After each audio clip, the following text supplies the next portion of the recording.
నమస్కారం. నా పేరు అభినవ్. నేను 5వ తరగతి ఏ విభాగంలో చదువుతున్నాను. గురు బ్రహ్మ, గురు విష్ణు, గురుదేవో మహేశ్వర, గురు సాక్షాత్ పరబ్రహ్మ, తస్మై శ్రీ గురవే నమః.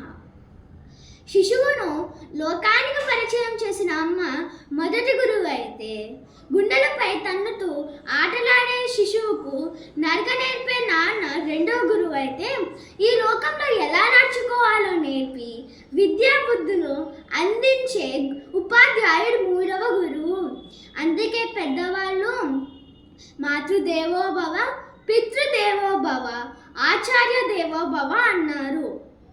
మన దేశ రెండవ రాష్ట్రపతి, మేధావి, భారతరత్న అయిన డాక్టర్ సర్వేపల్లి రాధాకృష్ణన్ గారి జయంతి అయిన సెప్టెంబర్ 5వ తేదీన ఉపాధ్యాయ దినోత్సవం జరుపుకుంటాము. సమాజంలో గురువుకు ఉన్న స్థానం ఎంతో గొప్పది. గు అంటే చీకటి, రు అంటే పోగొట్టేది అని అర్థం. అంటే మనలోని అజ్ఞానాన్ని పోగొట్టి జ్ఞానదీప్తిని వెలిగించేవారు గురువు. అలాంటి గురువు దైవం కన్నా గొప్పగా ఆరాధించే సంస్కృతి మనది.